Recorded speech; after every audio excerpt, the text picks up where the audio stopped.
Good morning. How is everyone today?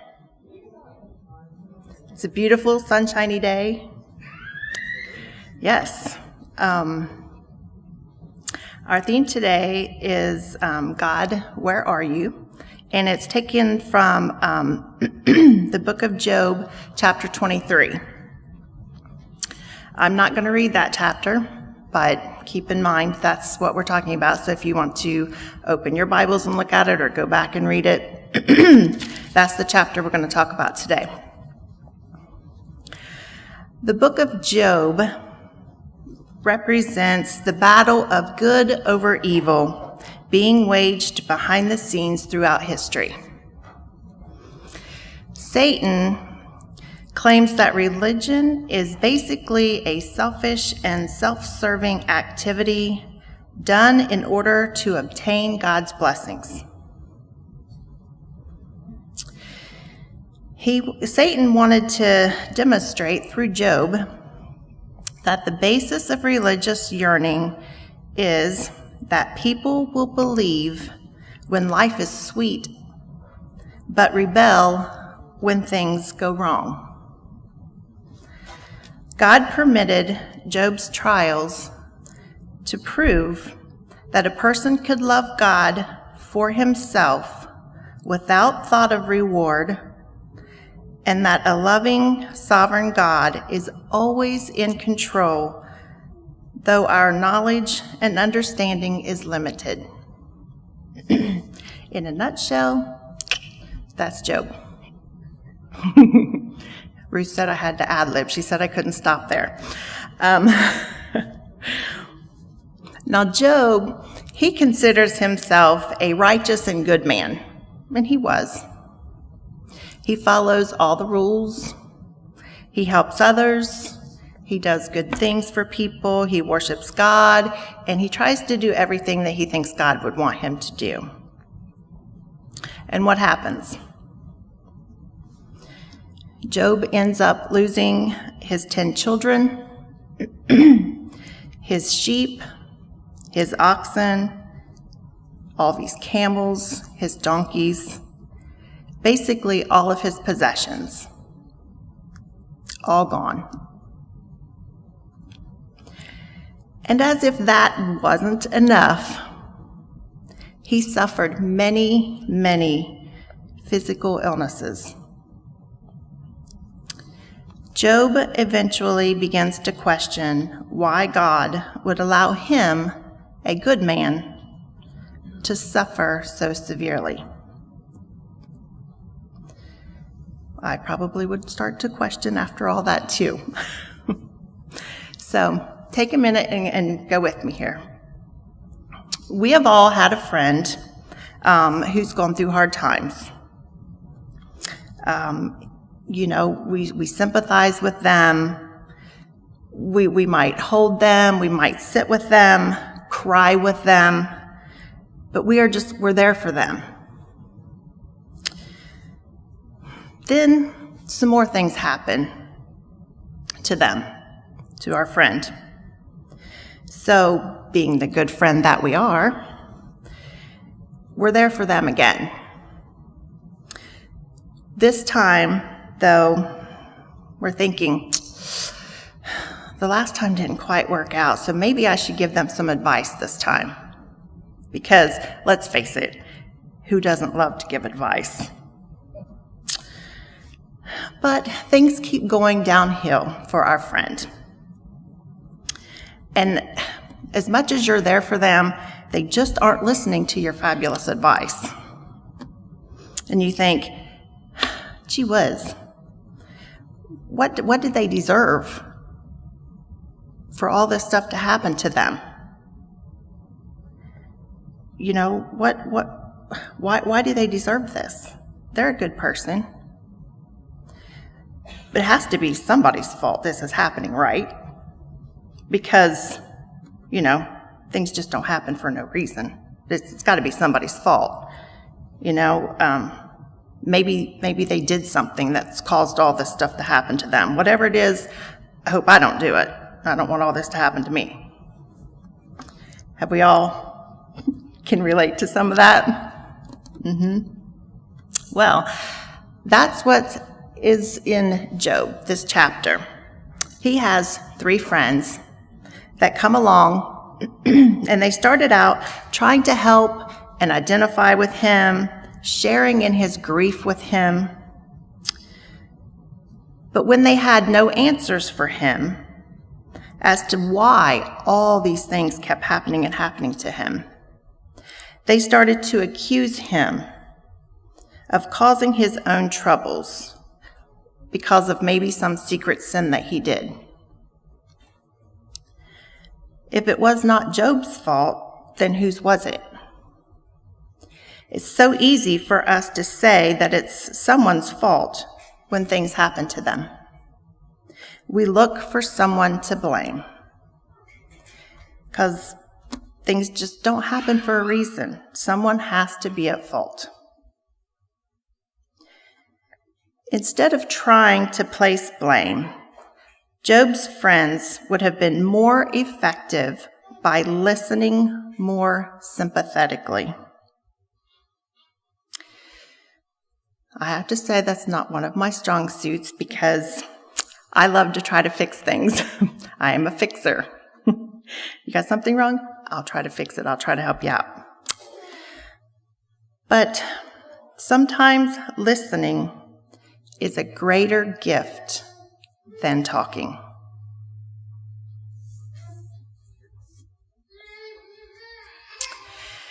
By not taking the time to listen to Job, his friends missed the real problem that he was having. Job's real problem did not lie in the fact of his suffering. No, his real problem was in the fact that God was hidden from him, just like Ruth hid the baby. God was hidden from him. He could not find God, nor get a response from him when he cried out and prayed to him. Job felt lonely, overwhelmed, helpless, and cut off from God and abandoned. Chapter 23, verses 8 and 9 says, "If I go forward, he is not there, or backward, I cannot perceive him. On the left he hides, I cannot behold him. I turn to the right, but I cannot see him." Lonely, overwhelmed, helpless, cut off from God, and abandoned. Does this sound familiar to anyone? Ever experienced anything like this?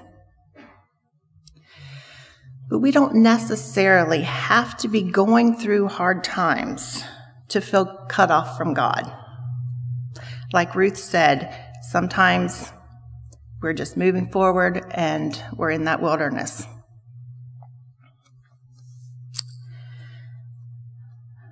The book of Job tells us to trust God in all circumstances. When we are going through hard times, we may not ever understand the reason for the difficulty. But trouble isn't necessarily a sign of a person's sin in their life. It may just be something God allows. He allows it so he can draw us closer to him.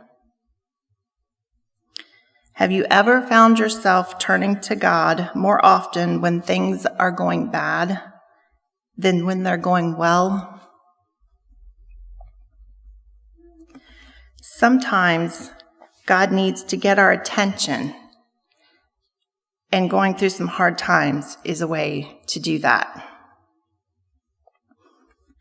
I know for me, a lot of times he has to knock me in the head pretty hard to get me to focus on what he's trying to show me and tell me.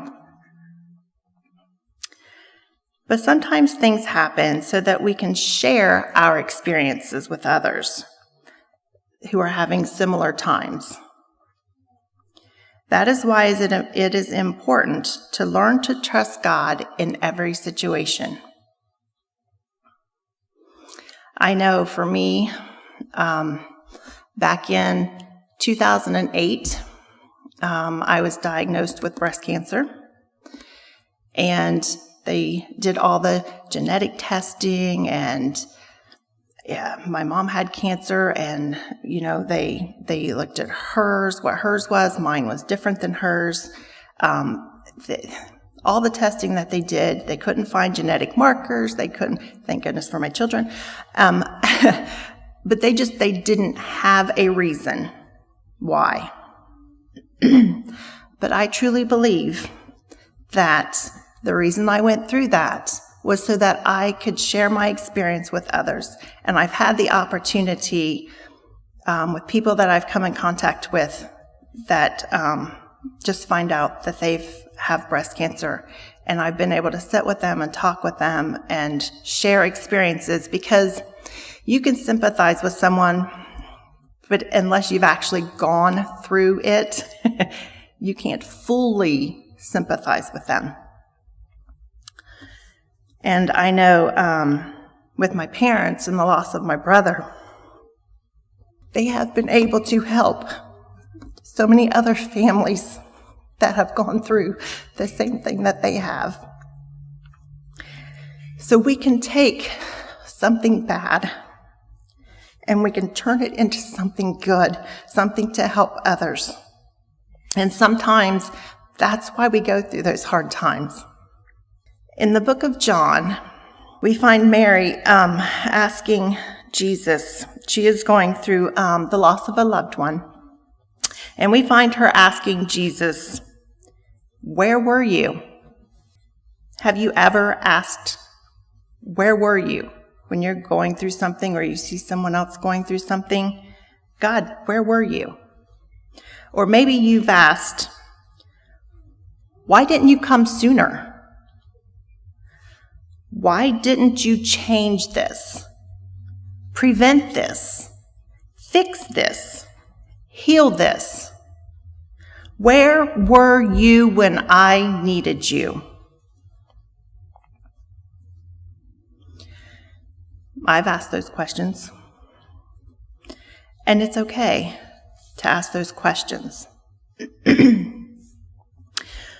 We may not know why things happened or what God's plans are. Because, let's face it, He doesn't have to answer to us or explain anything to us. He has the ultimate plan. And we are to keep the faith and trust that His plan and His will be fulfilled. It's so easy, especially in this day and age, to look around at all the things happening in this world and say, where's God?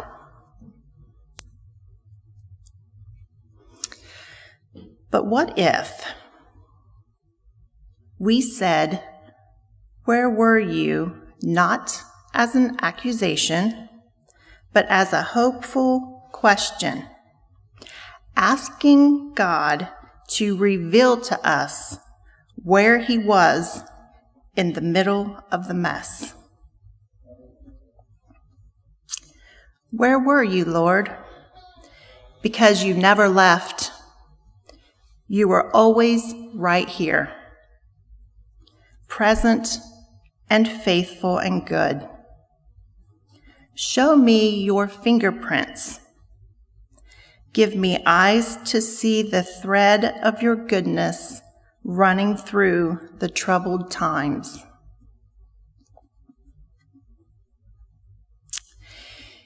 He is the God who comes near and stays close, who sits with us in our sadness and comforts us with His love. He is our provider. He gives us mercy each and every morning, always enough for whatever the day may bring. We always have exactly what we need. He is the same yesterday, today, and always. He's with us in the big and the small, leaving his fingerprints on every page of the story, forever reminding us, remember my goodness here? Look around. Do you see me? I'll hang the clouds in the sky and fling stars into the night, all so that you remember in both daylight and darkness, I'm with you always. Doctrine and Covenants, section 152, 4a says, I, God, have not forsaken you, nor have I changed in regard to the great and important work of the restoration which I have called you to do. Neither have I turned from you, my people. Look for the positive. Be prepared to do the work that he has for us to do. Now more than ever, he needs each and every one of us. My hope is that we will be prepared. We will become better listeners, and we will freely share our experiences and testimonies with others. May we always look for God's fingerprints and remember that he is with us always. Thank you.